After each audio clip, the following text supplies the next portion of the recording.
మన రాష్ట్రంలో ఉన్న మహిళలు, రైతులు, విద్యార్థులు, భవన నిర్మాణ కార్మికులు, అంగన్వాడీ వర్కర్స్ ప్రతి ఒక్కళ్ళ మొహంలో చిరునవ్వు చూడగలిగేటట్టు చేయగలిగే సత్తా ఒకళ్ళకుంది.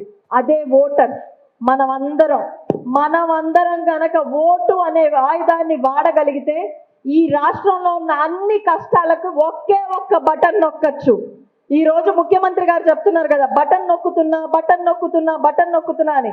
మనందరి చేతిలో కూడా ఉందండి ఒకే ఒక్క బటన్. ఈ రాష్ట్రంలో ఉన్న కష్టాలన్నీ పంపించడానికి ఒకే ఒక్క బటన్ నొక్కడానికి మీరందరూ సిద్ధమా? ఈ రాష్ట్రానికి చంద్రబాబు నాయుడు గారు లాంటి నాయకత్వం ఎంత అవసరమో వేమూరుకి మీలాంటి నాయకత్వం అంతే అవసరం. అరకు కాఫీని అంత అద్భుతమైన బ్రాండ్గా తీర్చిదిద్దడానికి ముఖ్య పాత్ర పోషించిన నాయకులు నక్కా ఆనంద్ బాబు గారు. అసలు నిజం చెప్పాలంటే సార్, ఈ టౌన్ హాల్ విత్ లీడర్ అని పెట్టే బదులు కాఫీ విత్ లీడర్ అని పెట్టి మేమందరం అరకు కాఫీ తాగుంటే ఇంకా బాగుండేదేమో. ఇలాంటి విజన్ ఉన్న నాయకులు ఒక ప్రొఫెషనల్ రాజకీయాల్లోకి వస్తే రాజకీయాల్ని ఎంత అద్భుతంగా ఉపయోగించగలుగుతారు, ఒక ఆయుధంగా ఈ రాష్ట్ర డెవలప్మెంట్కి ఎలా ఉపయోగించగలుగుతారో మనం చూసాం. ఇటువంటి నాయకులను అసెంబ్లీకి పంపిద్దాం. మళ్ళీ అసెంబ్లీలో బూతులు లేకుండా ప్రతి ఒక్కళ్ళు ఈ రాష్ట్రానికి ఏమవుతుందో తెలుసుకునే అసెంబ్లీగా మార్చే బాధ్యత మనందరి మీద ఉంది. కేవలం 40 రోజులండి సార్.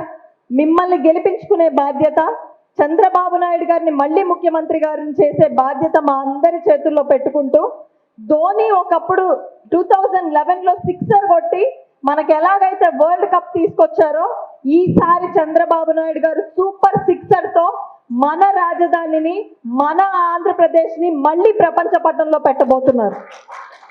జనవరి 22 మీ అందరికీ తెలుసు కదండి, అక్కడ అయోధ్యలో శ్రీరాముల వారికి ప్రాణ ప్రతిష్ఠ జరిగింది. మళ్ళీ 40 రోజుల్లో చంద్రబాబు నాయుడు గారు ముఖ్యమంత్రి అయ్యి ఈ రాష్ట్రానికి ప్రాణ ప్రతిష్ఠ పోయబోతున్నారు.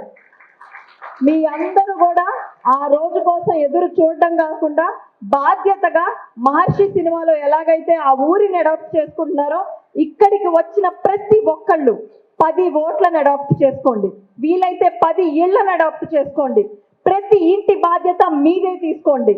ఇక్కడికి వచ్చామా, మీటింగ్లో పార్టిసిపేట్ చేసామా, 4 మాటలు మాట్లాడామా కాదు, ఖచ్చితంగా ఈసారి మనం అందరం బాధ్యత తీసుకోవాలి. మీరందరూ కూడా ప్రతి ఒక్కళ్ళు 10 ఓట్లు, 10 ఇళ్ళు, వాటన్నిటి బాధ్యత తీసుకొని ప్రతి ఓటు తెలుగుదేశానికి పడేలాగా కృషి చేయాలని కోరుకుంటూ, చేస్తారని నమ్ముతూ, జై తెలుగుదేశం, జై చంద్రబాబు గారు. Please subscribe Pragna Media. Please like, share, subscribe to Pragna Media. Pragna Media, please do like, share and subscribe. Please subscribe to Pragna Media. Please like, share and comment if you like the video. Pragna Media.